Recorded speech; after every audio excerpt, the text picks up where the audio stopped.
중소기업 근로자를 위해 작업복 세탁소를 짓겠다던 이용섭 광주시장의 후보 시절 약속이 공년불에 그쳤습니다. 도시철도 2호선 공론화를 수기형으로 진행하자는 중재안에 광주시가 동의했습니다. 시민단체의 결단만 남은 상태입니다. 낡은 비엔날레 전시관을 신축하는 일이 해당 지역구 시의원의 반대로 표류하고 있습니다. 초코케이크 급식으로 인한 식중독이 광주와 전남에서도 발생한 사실이 뒤늦게 드러났습니다. 교육당국은 사나흘이 지나서야 실태를 파악했습니다. 여러분 안녕하십니까? 광주 MBC 뉴스데스크입니다. 지난 6.13 지방선거 당시 광주 근로자건강센터는 하남 산단에 작업복 세탁소를 만들어달라고 광주시장 후보들에게 건의했습니다. 모든 후보들이 흔쾌히 동의했고 특히 이용섭 후보는 한 발 더 나갔습니다. 하남 산단뿐만 아니라 모든 산단에 작업복 세탁소를 만들겠다고 공개적으로 약속했는데요. 이제 와서 광주시는 건립할 계획이 없다고 합니다. 송정근 기자가 취재했습니다. 자동차 부품업체에서 일하는 문동진 씨의 작업복은 늘 기름때와 먼지 투성입니다. 하지만 회사 안에 세탁소가 없다 보니 집에서 다른 옷과 함께 작업복을 세탁합니다. 영세하기 때문에요. 이렇게 따로 대공장 같이 이렇게 따로 세탁비를 준다거나 세탁을 이렇게 해주지를 않습니다. 세탁물들을 이렇게 따로따로 이렇게 분리해서 빨기도 사실 힘든. 광주 지역 산단의 경우 대부분의 업체가 50인 이하의 영세 사업장이다 보니 대기업과 같이 자체 세탁소를 운영하지 못하고 있는 실정입니다. 이런 중소기업 노동자들을 위해 근로자건강센터는 6.13 지방선거 때 광주시장 후보들에게 하남 산단에 근로자 작업복 세탁소를 건립해달라고 제안했습니다. 이용섭 후보를 비롯한 모든 후보들이 제안에 동의했습니다.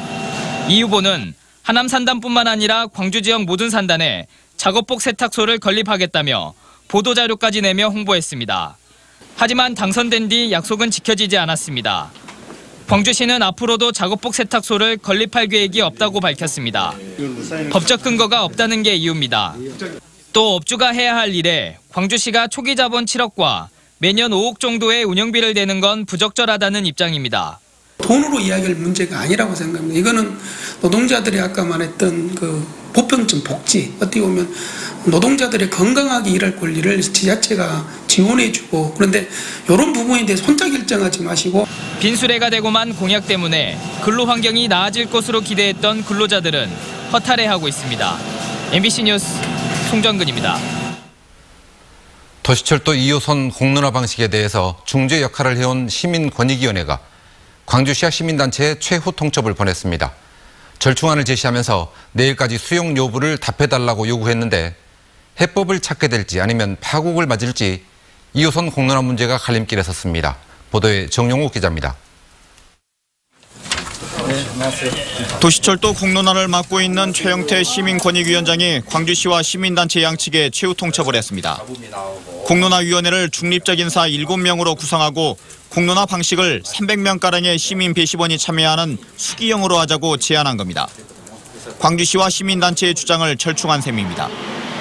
또 도시철도에 대한 결론을 2달 뒤인 11월 10일까지 광주시장에게 권고하고 공론화를 거쳐 도출된 결과에 대해선 양측이 조건 없이 수용하라며 내일까지 답을 달라고 배수진을 쳤습니다. 양측이 이 제안을 9월 13일 내일까지 수용하지 않거나 공론화가 진행되는 과정에서 이 제안에 어느 하나라도 지켜지지 않을 경우 시민권익위원회 차원의 공론화는 바로 중단하겠습니다. 광주시는 즉각 수용 의사를 밝혔습니다. 저는 상당히 고민 속에서 나온 어떤 제안이라고 보고 있고요. 우리 시는 이 부분에 대해서 적극적으로 찬성하고. 반면 시민단체는 수기형 방식은 반기면서도 마감 시한을 2달 뒤로 못 박는 건 충분한 논의를 방해할 수 있다며 부정적입니다. 또 공론화위원회에 광주시와 시민단체 측 인사 각각 2명씩이 참여키로 한 합의를 이틀 전에 광주시가 일방적으로 깼다며 사과를 요구하고 있습니다. 적어도 민주인권도시에서는 있을 수 없는 폭거적인 그런 행위라고 저희들은 생각하고 있고, 이에 대해서는 반드시 시 측의 사과. 시민 모임은 내일 긴급회의를 통해 최종안 수용 여부를 결정하겠다고 밝혔지만 격앙된 분위기 속에서 어떤 결론이 나올지 예단하긴 힘든 상태입니다. MBC 뉴스 정용욱입니다. 지은 지 20년이 넘은 광주 비엔날레 전시관은 낡고 오래돼서 신축할 필요성이 제기돼 왔습니다. 광주시도 전시관을 새로 짓는다는 계획이었는데 당장은 어렵게 됐습니다. 다른 곳으로 옮겨갈지도 모른다는 일부의 불안감이 발목을 잡고 있습니다. 보도에 김인정 기자입니다. 지난 1995년 광주 비엔날레 창설에 맞춰 6개월 만에 뚝딱 지은 전시관은 23년이 지나면서 낡을 대로 낡았습니다. 어두운 형광등 아래 작품들이 전시돼 있고 바닥에는 홈을 메운 흔적들이 즐비합니다. 비가 많이 내리면 물이 줄줄 셀 정도고 관람객들을 위한 편의시설도 부족합니다. 국제적인 전시를 하고 있는데 비엔날레 안에 건물의 시설들이 좀 미약해서 전시하기에 좀 되게 힘든 점이 많습니다. 이 때문에 광주시도 국비 800억 원을 포함해 총 사업비 1,200억 원을 들여 비엔날레 전시관을 새로 짓는다는 계획을 세웠습니다. 전시관 위치는 비엔날레 주차장을 기본으로 하되 더 나은 곳이 있는지 검토하기 위해 타당성 용역을 추진하기로 했습니다. 그런데 타당성 용역비가 지난달 시의회의 추경 예산안 심사에서 전액 삭감됐습니다. 삭감을 주도한 시의원은 비엔날레 전시관이 있는 광주 북구의 지역구를 두고 있습니다. 이 23년 동안, 24년 동안 했던 비엔날레 전시관을 옮긴다는데 이 주민들 가만히 있겠어 이게? 그리고 그가 뭐 현재 그가 문화벨트로 장악하고. 의원은 비엔날레 전시관을 문화전당 주변으로 옮기려는 시도라고 의심하고 있습니다. 광주시는 정해진 장소는 없다면서도 시의원들의 반발을 의식해 내년 본예산에도 타당성 용역비를 편성하지 않기로 했습니다. 이 때문에 비엔날레 전시관 신축 사업이 표류할 가능성이 높아진 가운데 소지역주의가 광주 전체의 발전에 발목을 잡을 수 있다는 비판이 나오고 있습니다. MBC 뉴스 김인정입니다.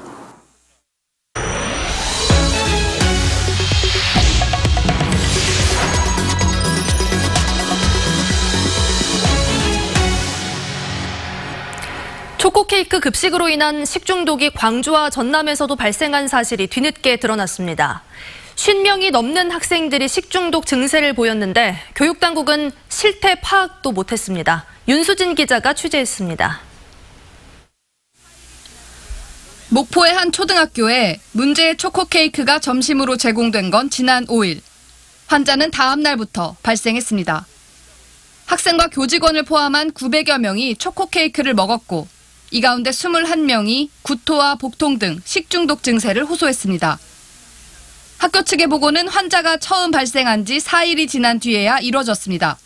학생들의 신고가 없었다는 겁니다. 그 지연 보고가 아니고 그때 당시에는 발생을 안 했고 그다음에 10일 날 정확히 발생한 시점부터 저희들이 바로 보고를 드렸다고 이렇게 보시면 됩니다. 광주의 중학교도 사태 파악에 뒤늦긴 마찬가지였습니다. 저희들이 많은 고민을 하고 조금 식중독이라고 그 단언을 하기에는 상당히 모호한 부분이 있다. 보건소는 정확한 식중독균 검사를 위해 환자가 발생한 기간 동안 급식으로 제공된 모든 음식과 조리기구 검사를 의뢰한 상태입니다. 계속 조사하고 있고요. 학교 방역을 지속적으로 지금 하고 있습니다. 그리고 향후 이제 검사 결과에 따라서 향후 대책을. 식중독 의심 증상을 일으킨 초코케이크가 납품된 학교는 광주 6곳, 전남 21곳 등 모두 27곳. 하지만 전라남도 교육청은 환자가 처음 발생했던 지난 6일, 초코케이크가 실제 납품된 학교는 단 2곳에 불과하다고 밝히는 등 허술한 실태 파악을 했던 것으로 드러났습니다. MBC 뉴스 윤수진입니다. 광주 일부 지역의 아파트 가격이 너무 오르다 보니 집값을 잡아달라는 국민청원까지 등장했다고 전해드렸는데요. 여수에서도 부동산 시장이 과열 양상을 보이면서 명의를 도용하는 등 각종 부작용이 속출하고 있습니다. 보도에 조희원 기자입니다. A씨는 최근 신축 생활 숙박시설에 청약권을 신청하려다 황당한 일을 겪었습니다. 누군가 A씨의 명의를 도용해 이미 청약을 신청했던 겁니다. 다른 부동산에서 저희 남편 거를 넣었다.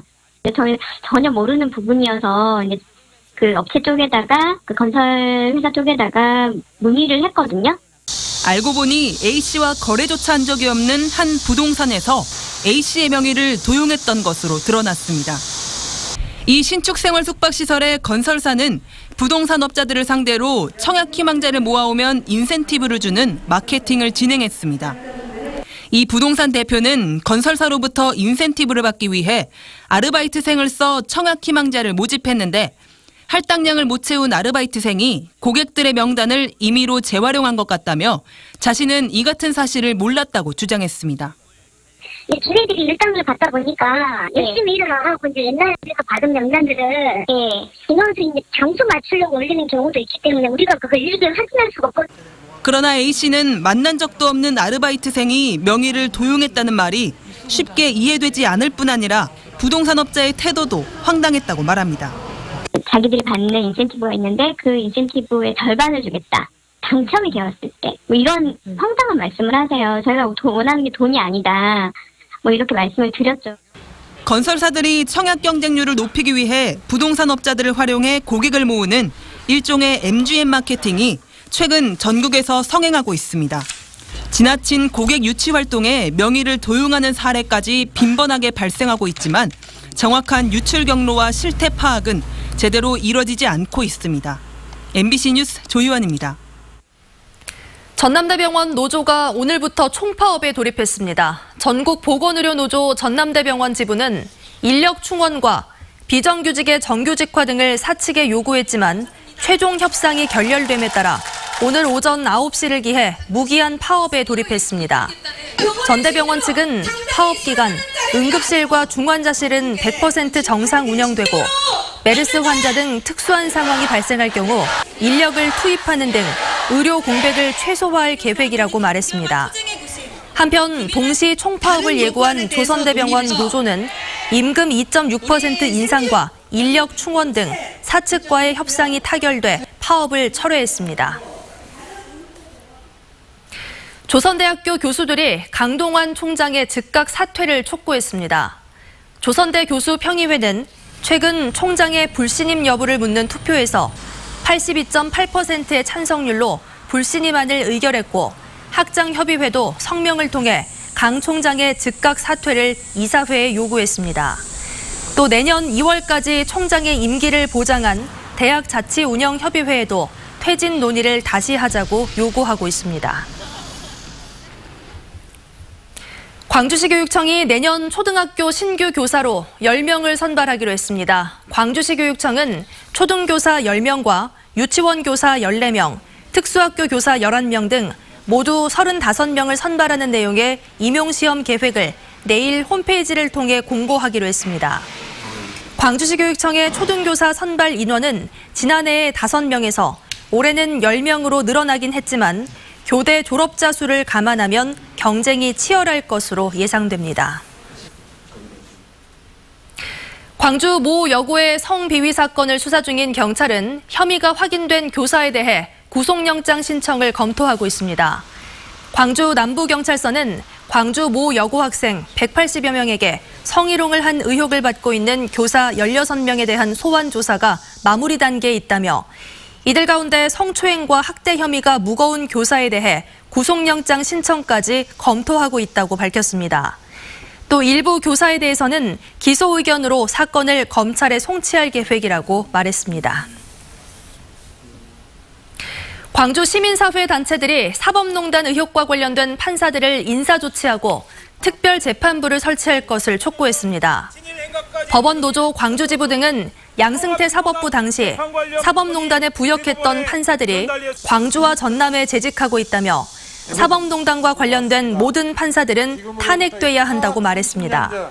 또 법원 스스로 사법 적폐를 청산하기 어렵다는 것이 확인된 만큼 특별재판부를 설치해야 하고 재판 거래의 피해자를 구제할 특별법을 제정해야 한다고 주장했습니다. 광주 환경운동단체와 정당들이 한빛원전 4호기를 폐쇄해야 한다고 주장했습니다. 핵 없는 세상 광주 전남 행동은 민관합동조사단의 한빛원전 4호기 중간조사 결과에서 14개소의 공극이 발견되는 등 한빛원전 4호기의 부실공사 의혹은 어제 오늘 일이 아니라며 4호기를 당장 폐쇄해야 한다고 말했습니다. 또 같은 시기에 같은 공법으로 만들어진 한빛원전 3호기 역시 정밀조사를 실시하고 4호기와 같은 문제가 발견된다면 3호기 역시 폐쇄해야 한다고 밝혔습니다.